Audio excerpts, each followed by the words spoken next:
അഭിലാഷ് പറഞ്ഞ പോലെ CPM lead ചെയ്യുന്നുണ്ട് ഒരു സീറ്റിൽ. CPM ലീഡ് ചെയ്യുന്ന ഒരു സീറ്റ് അത് ഹയാഗത്ത് എന്ന സീറ്റിലാണ്. 84-ാം നമ്പർ നിയമസഭാ കോൺസ്റ്റിറ്റ്യുവൻസി ഹയാഗത്തിൽ CPM ലീഡ് ചെയ്യുന്നു. പക്ഷേ മറ്റൊരു വിവരമുള്ളത്, നേരത്തെ CPM-ന്റെ മെച്ചപ്പെട്ടൊരു മാർജിൻ അവിടെ ഉണ്ടായിരുന്നു. മാർജിൻ കുറഞ്ഞിട്ടുണ്ട്. 958 വോട്ടിനാണ് ഇപ്പോൾ ലീഡ് ചെയ്യുന്നത് അവിടെ. പക്ഷേ 2 റൗണ്ട് വോട്ടേ എണ്ണിയിട്ടുള്ളൂ. ആദ്യ റൗണ്ടിൽ മെച്ചപ്പെട്ട ലീഡ് ഉണ്ടായിരുന്നു.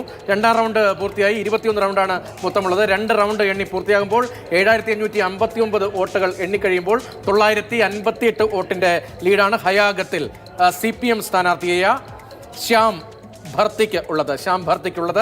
958 വോട്ടിന്റെ ലീഡാണ്. കേരളത്തെ സംബന്ധിച്ചൊരു കൗതുകമായി കേൾക്കാൻ ആഗ്രഹിക്കുന്ന അല്ലെങ്കിൽ കൗതുകമുള്ള വാർത്തയായതുകൊണ്ടാണ് പ്രത്യേകമായി പറയുന്നത്. CPM സ്ഥാനാർത്ഥി ഒരിടത്ത് ബീഹാറിൽ ലീഡ് ചെയ്യുന്നുണ്ട്. ഒപ്പം ലോക് ജനശക്തി പാർട്ടിയുടെ പ്രകടനം നോക്കണം. അവരാ ഇന്ത്യയുടെ ഭാഗമാണെങ്കിൽ പോലും 29 സീറ്റിൽ മത്സരിച്ചതിൽ 17ഇടത്തും LJP ലീഡ് ചെയ്യുകയാണ്. അതായത് രാംവിലാസ് പാസ്വാന്റെ മരണശേഷം മകൻ ചിരാഗ് പാസ്വാന് ആ ഹോൾഡ് നിലനിർത്താൻ കഴിയുന്നു.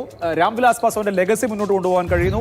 വളരെ ഉയർന്ന ഒരു സ്ട്രൈക്ക് റേറ്റിലേക്ക് LJP പോകും. ഔദ്യോഗിക കണക്കനുസരിച്ച് തന്നെ 29-ൽ 17 സീറ്റിൽ ഇപ്പോൾ LJP ലീഡ് ചെയ്യുകയാണ്. അതിൽ ഒരു വിവരം കൂടി കൂട്ടിച്ചേർക്കാൻ കഴിയും. ഒരു വിശകലനം എന്ന നിലയിൽ സീമാഞ്ചൽ മേഖലയാണല്ലോ വലിയ തോതിൽ, ചമ്പാരൻ സീമാഞ്ചൽ മേഖലയാണ് മഹാഗഡ്ബന്ധൻ വലിയ പ്രതീക്ഷ അർപ്പിച്ചിരുന്നത്. നേരത്തെ പറഞ്ഞ ഇക്വേഷൻ, മുസ്ലിം യാദവ് ഇക്വേഷനൊക്കെ വർക്കിടും. പക്ഷേ സീമാഞ്ചൽ മേഖലയിൽ ഈ ലോക് ജനശക്തി പാർട്ടിയുടെ കൂടി പിന്തുണയോടുകൂടിയാണ് BJP കൂടുതൽ മെച്ചമുണ്ടാക്കിയിരിക്കുന്നതെന്നാണ് ഇപ്പോഴത്തെ സ്റ്റാറ്റിസ്റ്റിക്സ് മനസ്സിലാവുന്നത്.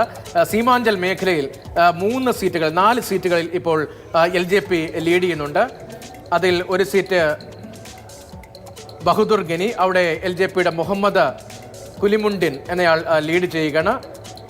കസ്ബ എന്ന സീറ്റ് 58-ാം നമ്പർ കോൺസ്റ്റിറ്റ്യുവൻസി കസ്ബയിൽ, അതും സീമാഞ്ചൽ മേഖലയാണ്. നിതേഷ് കുമാർ സിംഗ് ലീഡ് ചെയ്യുന്നുണ്ട്.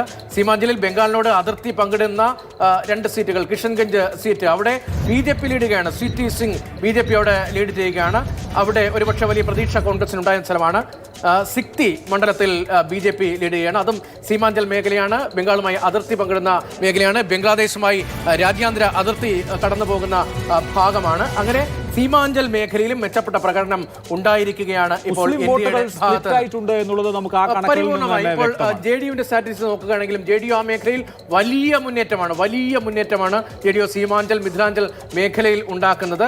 പക്ഷേ പൊതുവിൽ എല്ലായിടത്തും സംസ്ഥാനത്ത് ആകെ JDUവും BJPയും അവരുടെ സാന്നിധ്യം ഉറപ്പിക്കുന്നുണ്ട്. ആ മാപ്പാകെ പരിശോധിക്കുമ്പോൾ അങ്ങനെയാണ്. ഇങ്ങനെ ഒരു മേഖല എന്നതല്ല, എല്ലായിടത്തും അവരുടെ ഒരു അലയൊലിയുണ്ട് എന്നത് പ്രകടമാകുന്നുണ്ട് ഇപ്പോൾ വോട്ടെണ്ണൽ പുരോഗമികൾ. പക്ഷേ കോൺഗ്രസിന് പ്രതീക്ഷയുണ്ടായിരുന്ന, RJDക്ക് വലിയ പ്രതീക്ഷയുണ്ടായിരുന്ന മിഥിലാഞ്ചൽ സീമാഞ്ചൽ മേഖലകളിലൊക്കെ, ചമ്പാരൻ മേഖലയിലൊക്കെ ഇപ്പോൾ വലിയ തിരിച്ചടി ഉണ്ടായിരിക്കുന്നു എന്നാണ് വോട്ടെണ്ണൽ പുരോഗമിക്കുമ്പോൾ ഉള്ള നില.